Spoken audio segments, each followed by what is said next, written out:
The Man with the Twisted Lip. Isa Whitney, brother of the late Elias Whitney, D.D., principal of the Theological College of St. George's, was much addicted to opium.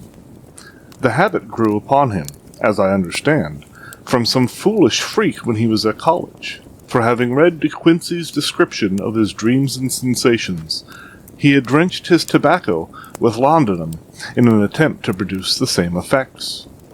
He found, as so many more have done, that the practice is easier to attain than to get rid of, and for many years he continued to be a slave to the drug, an object of mingled horror and pity to his friends and relatives.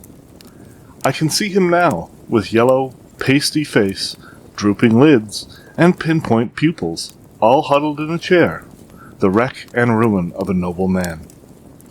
One night, it was June of '89, there came a ring to my bell, about the hour when a man gives his first yawn and glances at the clock. I sat up in my chair, and my wife laid her needlework down in her lap and made a little face of disappointment. "A patient," she said. "You'll have to go out." I groaned, for I was newly come back from a weary day. We heard the door open, a few hurried words, and then quick steps upon the linoleum. Our own door flew open, and a lady, clad in some dark-colored stuff, with a black veil, entered the room. "You will excuse my calling so late," she began, and then suddenly, losing her self-control, she ran forward, threw her arms about my wife's neck, and sobbed upon her shoulder. "Oh, I'm in such trouble," she cried. "I do so want a little help." "Why," said my wife, pulling up her veil, "it is Kate Whitney. How you startled me, Kate. I had not an idea who you were when you came in. I didn't know what to do, so I came straight to you. That was always the way. Folk who were in grief came to my wife like birds to a lighthouse. It was very sweet of you to come. Now, you must have some wine and water, and sit here comfortably and tell us all about it. Or should you rather that I sent James off to bed?" "Oh, no. I want the doctor's advice and help, too. It's about Isa. He has not been home for 2 days. I'm so frightened about him." It was not the first time that she had spoken to us of her husband's trouble. To me as a doctor, to my wife as an old friend and school companion. We soothed and comforted her by such words as we could find. Did she know where her husband was? Was it possible that we could bring him back to her? It seems that it was. She had the surest information that of late he had, when the fit was on him, made use of an opium den in the farthest east of the city. Hitherto his orgies had always been confined to one day, and he had come back, twitching and shattered, in the evening. But now the spell had been upon him 48 hours, and he lay there, doubtless among the dregs of the docks, breathing in the poison or sleeping off the effects. There he was to be found, she was sure of it, at the Bar of Gold in Upper Swandon Lane. But what was she to do? How could she, a young and timid woman, make her way into such a place and pluck her husband out from among the ruffians who surrounded him? There was the case, and of course there was but one way out of it.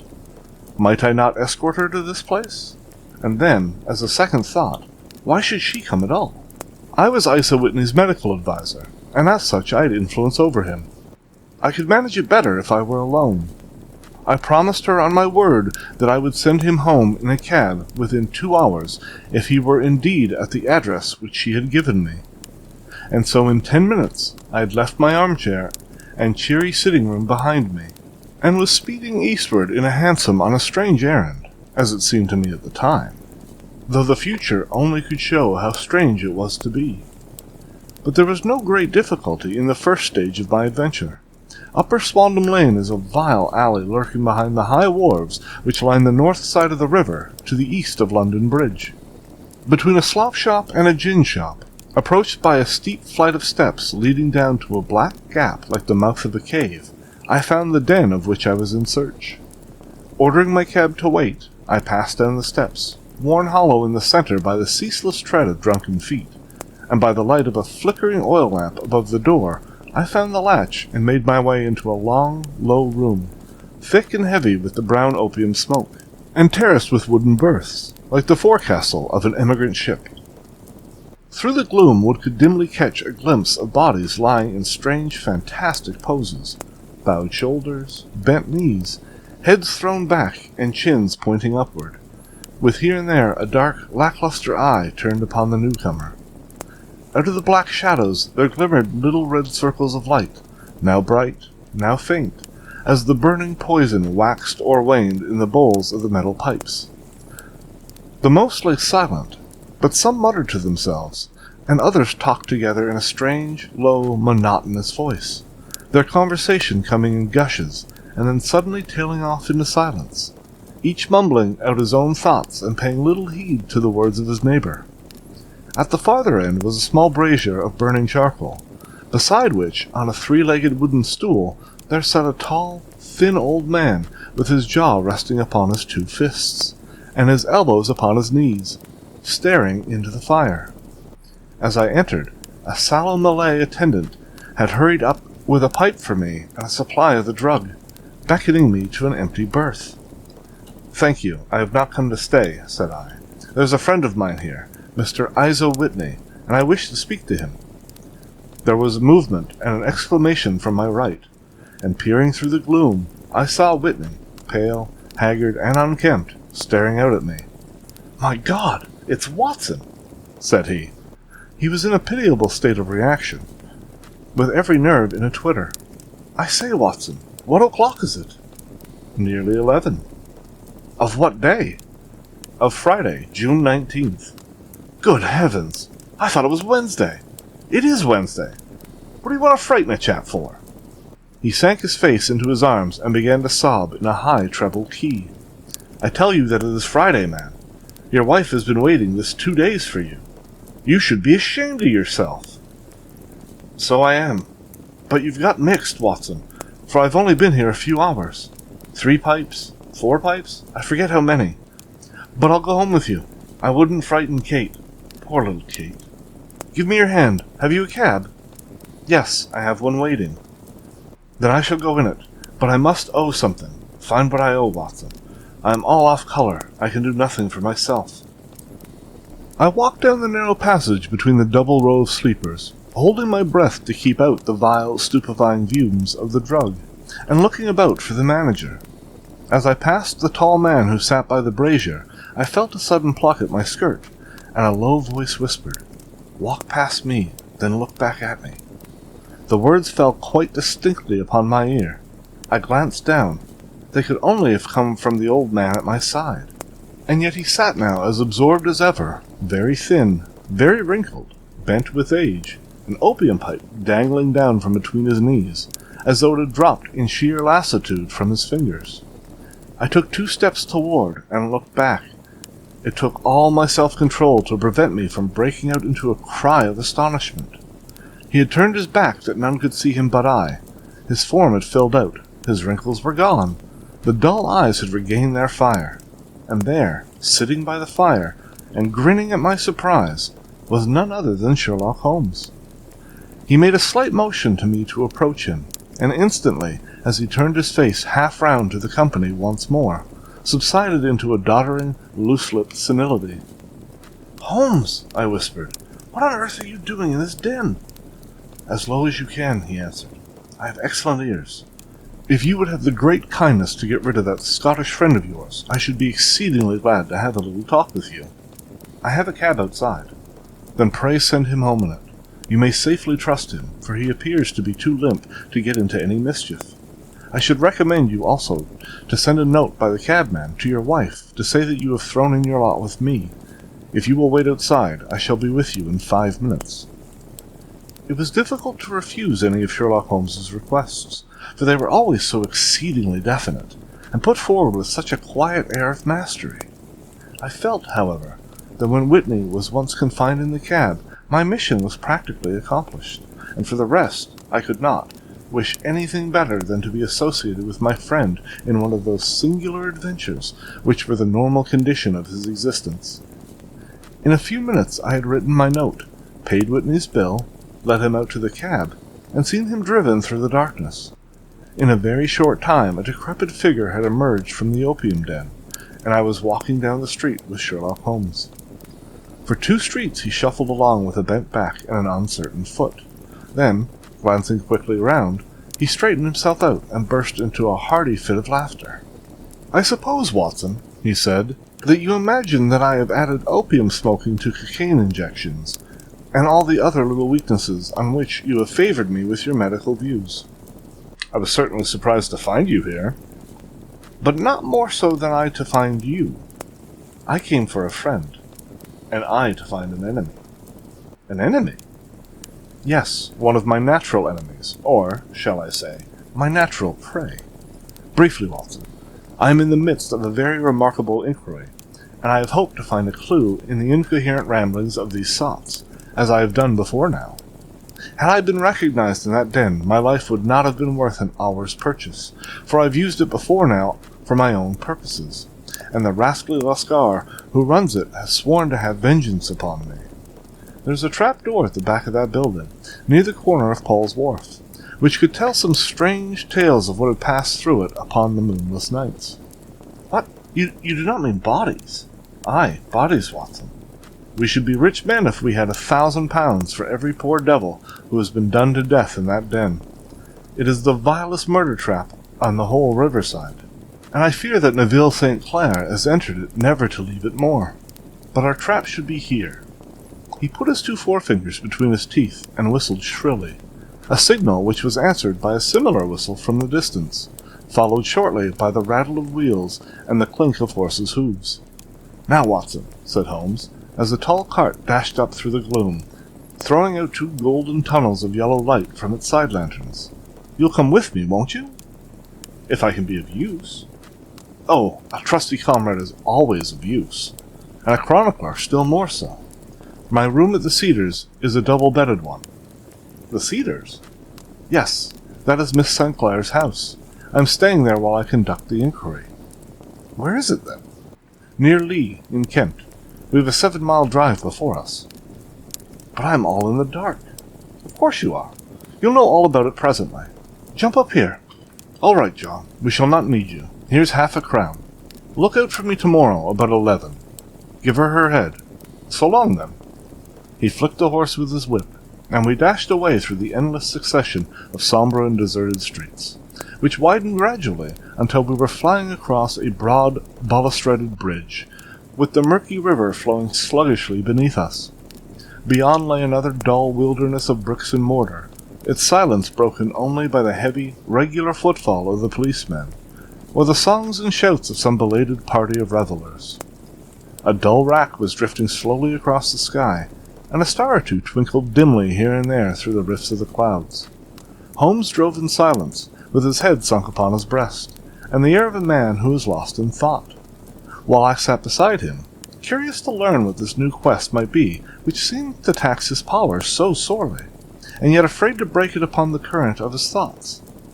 We had driven several miles, and were beginning to get the fringe of the belt of suburban villas, when he shook himself, shrugged his shoulders, and lit up his pipe with the air of a man who has satisfied himself that he is acting for the best. "You have a grand gift of silence, Watson," said he. "It makes you quite invaluable as a companion. Upon my word, it is a great thing for me to have someone to talk to, for my own thoughts are not yet over-pleasant. I was wondering what I should say to this dear little woman tonight when she meets me at the door." "You forget that I know nothing about it." "I shall just have time to tell you the facts of the case before we get to Lee. It seems absurdly simple, and yet, somehow, I can get nothing to go upon. There's plenty of thread, no doubt, but I can't get the end of it into my hand.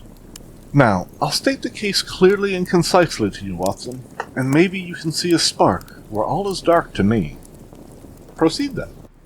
"Some years ago, to be definite, in May 1884, there came to Lee a gentleman, Neville St. Clair by name, who appeared to have plenty of money. He took a large villa, laid out the grounds very nicely, and lived generally in good style.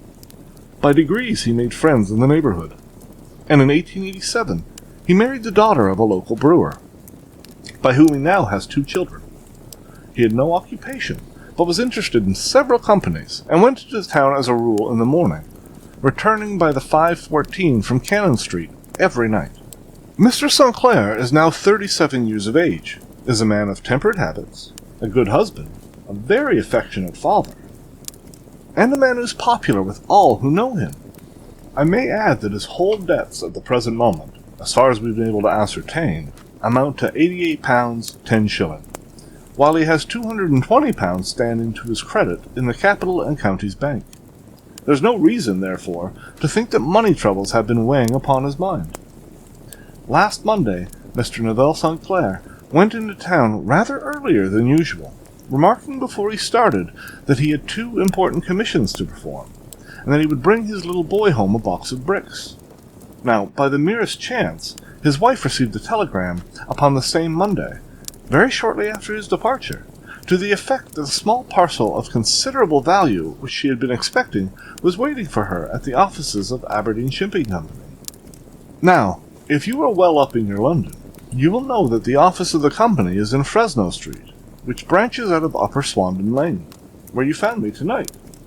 Mrs. St. Clair had her lunch, started for the city, did some shopping, proceeded to the company's office, got her packet, and found herself at exactly 4:35, walking through Swandam Lane on our way back to the station. Have you followed me so far? It is very clear. If you remember, Monday was an exceedingly hot day, and Mrs. St. Clair walked slowly, glancing about in the hope of seeing a cab, as she did not like the neighborhood in which she found herself.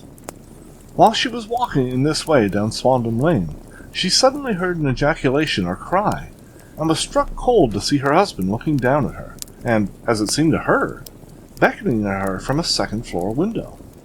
The window was open, and she distinctly saw his face, which she described as being terribly agitated. He waved his hands frantically to her, and then vanished from the window so suddenly that it seemed to her that he had been plucked back by some irresistible force from behind. One singular point which struck her quick feminine eye was that although he wore some dark coat, such as he had started to in town, he had on neither collar nor necktie.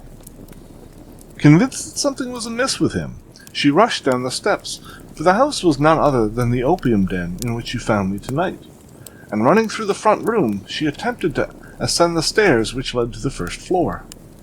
At the foot of the stairs, however, she met this Lascar scoundrel of whom I have spoken, who thrust her back, and, aided by a Dane, who acts as an assistant there, pushed her out into the street. Filled with the most maddening doubts and fears, she rushed down the lane, and by rare good fortune met in Fresno Street a number of constables with an inspector, all on their way to their beat. The inspector and 2 men accompanied her back, and in spite of the continued resistance of the proprietor, they made their way into the room in which Mr. St. Clair had last been seen. There was no sign of him there. In fact, the whole of that floor there was no one to be found save a crippled wretch of hideous aspect, who, it seemed, made his home there. Both he and the Lascar stoutly swore that no one else had been in the front room during the afternoon.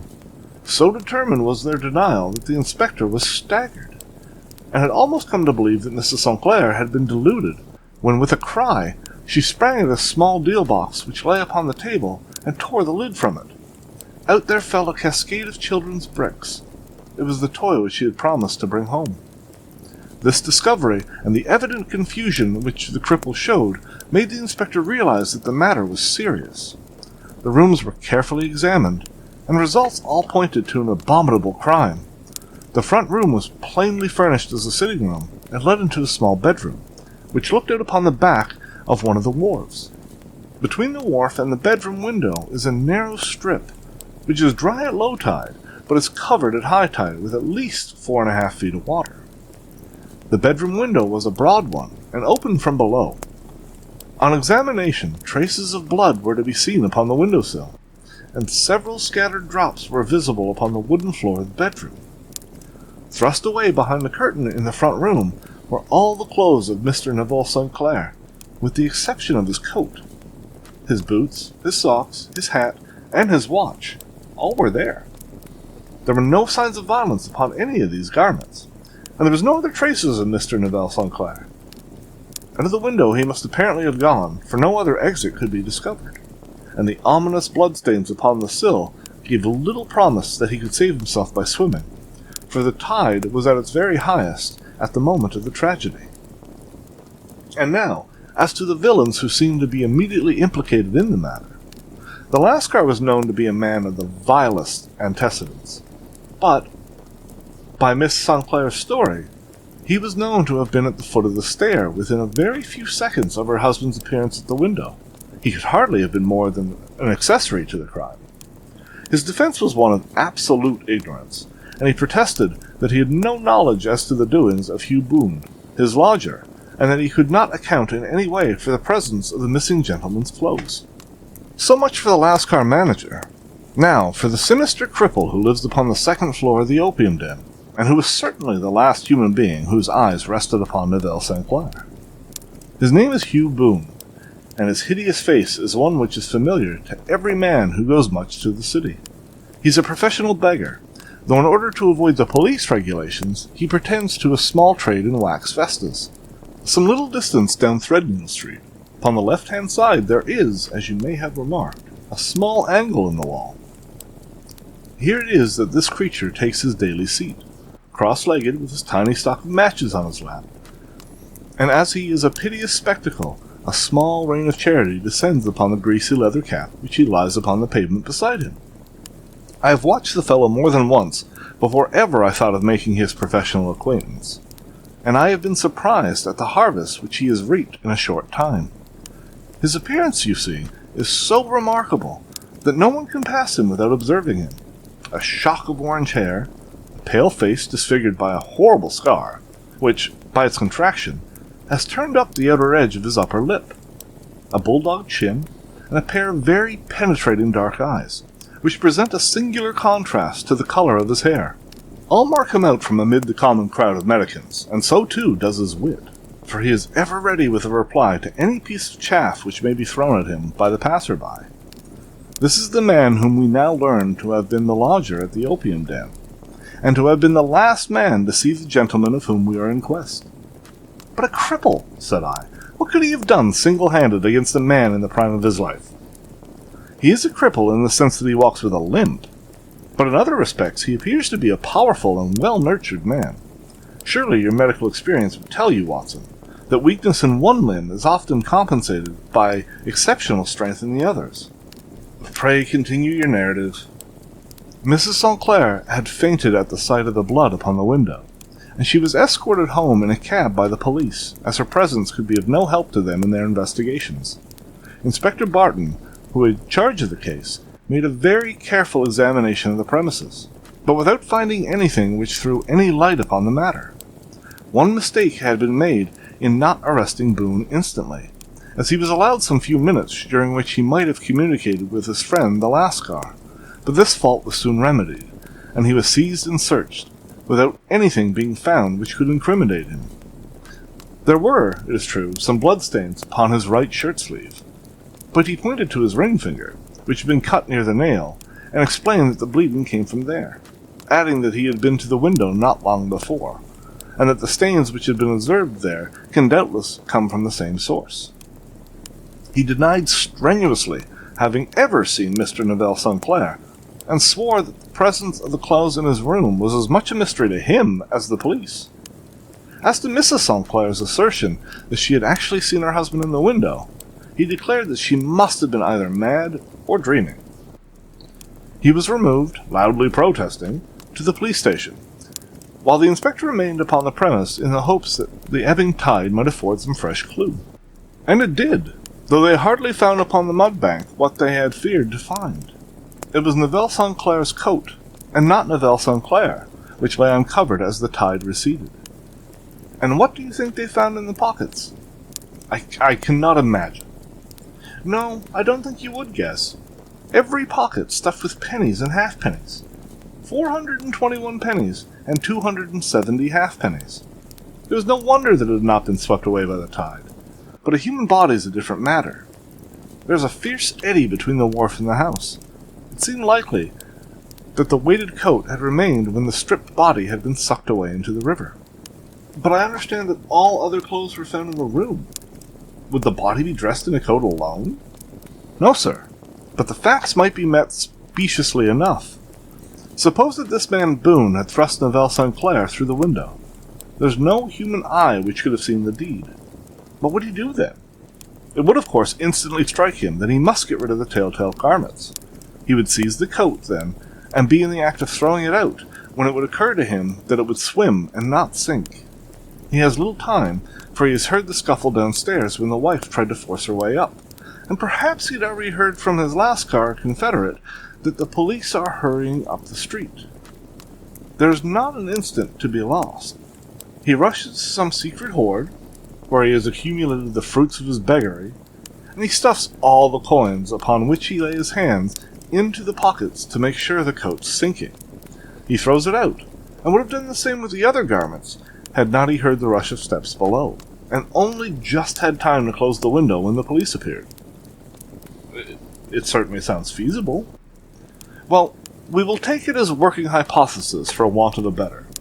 Boone, as I have told you, was arrested and taken to the station, but it cannot be shown that there had ever before been anything against him. He had for years been known as a professional beggar, but his life appeared to have been very quiet and innocent. There the matter stands at present, and the questions which have to be solved: what Neville Sinclair was doing in the opium den, what happened to him when there, where is he now, and what Hugh Boone had to do with this disappearance, are all as far from a solution as ever. I confess that I cannot recall any case within my experience which looked at the first glance so simple, yet which presented such difficulties. While Sherlock Holmes had been detailing his singular series of events, we had been whirling through the outskirts of the great town until the last straggling houses had been left behind, and we rattled along with a country hedge upon either side of us. Just as he finished, however, we drove through 2 scattered villages, where a few lights still glimmered in the windows. "We are on the outskirts of Lee," said my companion. "We have touched on 3 English counties in our short drive, starting in Middlesex, passing over an angle of Surrey, and ending in Kent. See that light among the trees? That is the Cedars, and beside that lamp sits a woman whose anxious ears have already, I have little doubt, caught the clink of our horses' feet." "But why are you not conducting the case from Baker Street?" I asked. "Because there are many inquiries which must be made out here. Mrs. Sinclair has most kindly put 2 rooms at my disposal, and you may rest assured that she will have nothing but a welcome for my friend and colleague. I hate to meet her, Watson, when I have no news of her husband. Here we are. Whoa there, whoa!" We had pulled up in front of a large villa, which stood within its own grounds. A stable boy had run out to the horse's head, and springing down, I followed Holmes up the small, winding gravel drive which led to the house. As we approached, the door flew open, and a little blonde woman stood in the opening, clad in some sort of light mousseline de soie, with a touch of fluffy pink chiffon at her neck and wrists. She stood with her figure outlined against the flood of light, one hand upon the door, one half raised in her eagerness, her body slightly bent, her head and face protruded, with eager eyes and parted lips, a standing question. "Well," she cried. "Well?"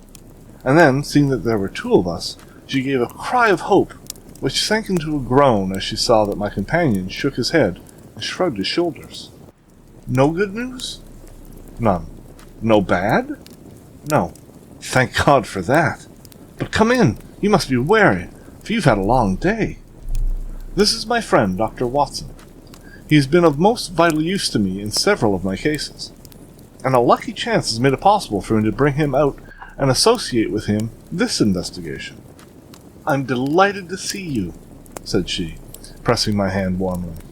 "You will, I'm sure, forgive anything that may be wanting in our arrangements, when you consider the blow which has come so suddenly upon us." "My dear madam," said I am an old campaigner, and if I were not, I can very well see that no apology is needed. If I can be of any assistance, either to you or my friend here, I shall be indeed happy." "Now, Mr. Sherlock Holmes," said the lady, as we entered a well-lit dining-room, upon the table of which a cold supper had been laid out, "I should very much like to ask you 1 or 2 plain questions, to which I beg that you give me a plain answer." "Certainly, madam." "Do not trouble about my feelings. I am not hysterical, nor given to fainting, I simply wish to hear your real opinion. Upon what point? In your heart of hearts, do you think that Neville is alive? Sherlock Holmes seemed to be embarrassed by the question. Frankly now, she repeated, standing upon the rug and looking keenly down at him as he leaned back in a basket chair. Frankly then, madam, I do not. You think that he is dead? I do. Murdered? I don't say that. Perhaps. And on what day did he meet his death? On Monday. Then perhaps, Mr. Holmes, you will be good enough to explain how it is that I have received a letter from him today. Sherlock Holmes sprang out of his chair as if he had been galvanized. What? He roared. Yes, today. She stood smiling, holding up a little slip of paper in the air. May I see it? Certainly. He snatched it from her in his eagerness, and smoothing it out upon the table, he drew over the lamp and examined it intently. I had left my chair and was gazing at it over his shoulder. The envelope was very coarse, and was stamped with a Gravesend postmark, and which the date of that very day, or rather of the day before, for it was considerably after midnight. Coarse writing, murmured Holmes. Surely this is not your husband's writing, madam. No, but the enclosure is. I perceive also that whoever addressed the envelope had to go and inquire as to the address. How can you tell that? The name, you see, is in perfectly black ink, which has dried itself. The rest is of the grayish color, which shows that blotting paper had been used. If it had been written straight off, and then blotted, none would be of a deep black shade. This man has written the name, and there has then been a pause before he wrote the address, which can only mean that he was not familiar with it. It is, of course, a trifle, but there is nothing so important as trifles. Let us now see the letter. Ha! There has been an enclosure here. Yes, there was a ring, his signet ring. And you're sure that this is your husband's hand? One of his hands. One? His hand when he wrote hurriedly. This is very unlike his usual writing, and yet I know it well. Dearest, do not be frightened. All will come well. There is a huge error which it may take some time to rectify. Wait in patience. Neville. Written in pencil upon the flyleaf of a book. Octavo size, no watermark. Posted today in Gravesend by a man with a dirty thumb. Ha! And the flap has been gummed, if I'm not very much in error, by a person who's been chewing tobacco. And you have no doubt that it is your husband's hand, madam. None. Neville wrote those words. And they were posted today at Gravesend. Well, Miss St. Clair, the clouds lighten, though I should not venture to say that the danger is over. But he must be alive, Mr. Holmes. Unless this is a clever forgery to put us on the wrong scent. The ring, after all, proves nothing. It may have been taken from him. No. It is his very own writing. Very well. It may, however, have been written on Monday, and only posted today. That is possible. If so, much may have happened between. Oh, you must not discourage me, Mr. Holmes. I know that all is well with him. There's so keen a sympathy between us that I should know if evil came upon him. On the very day that I saw him last, he cut himself in the bedroom, and yet I, in the dining room, rushed upstairs instantly with the utmost certainty that something had happened. Do you think that I would respond to such a trifle and yet be ignorant of his death? I have seen too much not to know that the impression of a woman may be more valuable than the conclusion of an analytical reasoner. And in this letter you certainly have had a very strong piece of evidence to corroborate your view. But if your husband is alive and able to write letters, why should he remain away from you? I cannot imagine. It's unthinkable. And on Monday he made no remarks before leaving you? No. And you were surprised to see him in Swan Lane? Very much so. Was the window open? Yes. Then he might have called to you? He might. He only, as I understand, gave an inarticulate cry? Yes. A call for help, you thought? Yes, he waved his hands. But it might have been a cry of surprise. Astonishment at the unexpected sight of you might cause him to throw up his hands? It's possible. And you thought he was pulled back. He disappeared so suddenly. He might have leaped back. You did not see anyone else in the room? No, but this horrible man confessed to having been there, and the Lascar was at the foot of the stairs. Quite so. Your husband, as far as you could see, had his ordinary clothes on? But without his collar or tie. I distinctly saw his bare throat. Had he ever spoken of Swan and Lane? Never. Had he ever shown any signs of taking opium? Never. Thank you, Miss St. Clair. Those are the principal points about which I wish to be absolutely clear. We shall now have a little supper, and then retire, for we may have a very busy day tomorrow. A large and comfortable double-bedded room had been placed at our disposal, and I was quickly between the sheets, for I was weary after my night of adventure. Sherlock Holmes was a man, however, whom, when he had an unsolved problem upon his mind, would go for days, and even for a week, without rest, turning it over, rearranging his facts, looking at it from every point of view until he had either fathomed it or convinced himself that his data was insufficient. It was soon evident to me that he was now preparing for an all-night sitting. He took off his coat and waistcoat, put on a large blue dressing-gown, and then wandered about the room collecting pillows from his bed and cushions from the sofa and armchairs. With these he constructed a sort of eastern divan, upon which he perched himself cross-legged, with an ounce of shag tobacco and a box of matches laid out in front of him. In the dim light of the lamp I saw him sitting there, an old briar pipe between his lips, his eyes fixed vacantly upon the corner of the ceiling, the blue smoke curling up from him, silent, motionless, with the light shining upon his strong, set aquiline features.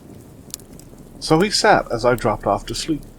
And so he sat when a sudden ejaculation caused me to wake up, and I found the summer sun shining into the apartment. The wind was still between his lips, the smoke still curled upward, and the room was full of a dense tobacco haze. But nothing remained of the heap of shag which I had seen upon the previous night.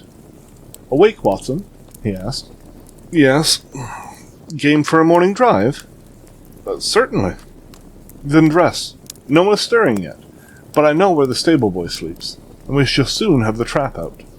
He chuckled to himself as he spoke. His eyes twinkled, and he seemed a different man to the sombre thinker of the previous night. As I dressed, I glanced at my watch. It was no wonder that no one was sitting. It was 25 minutes past 4. I had hardly finished when Holmes returned with the news that the boy was putting in the horse. "I want to test a little theory of mine," said he, pulling on his boots. "I think, Watson, that you are now standing in the presence of one of the most absolute fools in Europe.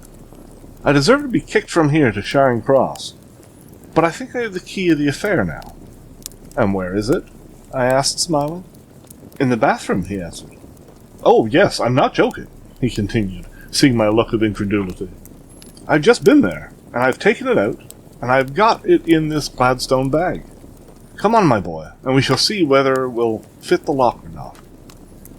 We made our way downstairs as quietly as possible, and out into the bright morning sunshine. In the road stood our horse and trap, with the half-clad stable boy waiting at the head. We both sprang in, and away we dashed down the London road. A few country carts were stirring, bearing in vegetables for the metropolis, but the lines of villas on either side were as silent and lifeless as some city in a dream. "It has been in some points a singular case," said Holmes, flicking the horse into a gallop. "I confess that I've been as blind as a mole, but it is better to learn wisdom late than never learn it at all." In town, the earliest risers were just beginning to look sleepily from their windows as we drove through the streets of the Surrey side. Passing down the Waterloo Bridge Road, we crossed over the river, and dashing up Wellington Street, wheeled sharply to the right, and found ourselves in Bow Street. Sherlock Holmes was well known to the force, and the two constables at the door saluted him. One of them held the horse's head, while the others let us in. "Who's on duty?" asked Holmes. "Inspector Bradstreet, sir." "Ah, Bradstreet, how are you?" A tall, stout official had come down the stone-flagged passage, in a peaked cap and frog jacket. "I wish to have a quiet word with you, Bradstreet." "Certainly, Mr. Holmes. Step into my room here." It was a small, office-like room, with a huge ledger upon the table, and a telephone projecting from the wall. The inspector sat down at his desk. "What can I do for you, Mr. Holmes?" "I called about that beggar-man, Boone, the one who was charged with being concerned in the disappearance of Mr. Neville St. Clair, of Lee." "Yes, he was brought up and remanded for further inquiries." "So I heard. You have him here?" "In the cells." Is he quiet? Oh, he gives no trouble. But he is a dirty scoundrel. Dirty. Yes, it was all we can do to make him wash his hands. And his face is as black as a tinker's. Well, when once his case had been settled, he will have a regular prison bath, and I think if you saw him, you would agree with me that he needed it. I should like to see him very much. Would you? That's easily done. Come this way. You can leave your bag. No, I think I'll take it. Very good. Come this way, if you please. He led us down a passage, opened a barred door, passed down a winding stair, and brought us to a whitewashed corridor with a line of doors on each side. The third on the right is his, said the inspector. Here it is. He quietly shot back a panel in the upper part of the door and glanced through. He's asleep, said he. You can see him very well. We both put our eyes to the grating. The prisoner lay with his face toward us in a very deep sleep, breathing slowly and heavily. He was a middle-sized man, coarsely clad, as became his calling, with a colored shirt protruding through the rent in his tattered coat. He was, as the inspector had said, extremely dirty, but the ground which covered his face could not conceal his repulsive ugliness. A broad weal from an old scar ran right across from eye to chin, and by its contraction had turned up one side of the upper lip, so that 3 teeth were exposed in a perpetual snarl. A shock of very bright red hair grew low over his eyes and forehead. He's a beauty, isn't he? Said the inspector. He certainly needs a wash, remarked Holmes. I had an idea that he might, and I took the liberty of bringing the tools with me. He opened the Gladstone bag as he spoke, and took out, to my astonishment, a very large bath sponge. You're a funny one, chuckled the inspector. Now, if you will have the great goodness to open that door very quietly, we will soon make him cut a much more respectable figure. Well, I don't know why not, said the inspector. He doesn't look a credit to Bow Street cells, does he? He slipped his key into the lock, and we all very quietly entered the cell. The sleeper half turned, and then settled down once more into a deep slumber. Holmes stooped to the water jug, moistened his sponge, and then rubbed it twice vigorously across and down the prisoner's face. Let me introduce you, he shouted, to Mr. Naval St. Clair of Lee, in the county of Kent. Never in my life have I seen such a sight. A man's face peeled off under the sponge like the bark from a tree. Gone was the coarse brown tint. Gone, too, was the horrid scar which had seen it across, and the twisted lip which had given the repulsive sneer to the face. The twitch brought away the tangled red hair, and there, sitting upon his bed, was a pale, sad-faced, refined-looking man, black-haired and smooth-skinned, rubbing his eyes and staring about with sleepy bewilderment. Then, suddenly realizing the exposure, he broke into a scream and threw himself down with his face to the pillow. "Great heavens!" cried the inspector. "It is indeed the missing man. I know him from the photograph." The prisoner turned with the reckless air of a man who abandons himself to his destiny. "Be it so," said he. "And pray what am I charged with?" "With making away with Mr. Naval St. Oh, come. You can't be charged with that unless they make a case of attempted suicide of it," said the inspector with a grin. "Well, I have been 27 years in the force, but this really takes the cake. If I am Mr. Naval St. Clair, then it is obvious that no crime has been committed, and that therefore I am illegally detained." "No crime, but a very great error has been committed," said Holmes. "You would have done better to have trusted your wife." "It was not the wife, it was the children," groaned the prisoner. "God help me! I would not have them ashamed of their father. My God, what an exposure! What can I do?" Sherlock Holmes sat down beside him on the couch, and patted him kindly on the shoulder. "If you leave it to a court of law to clear the matter up," said he, "of course you can hardly avoid publicity.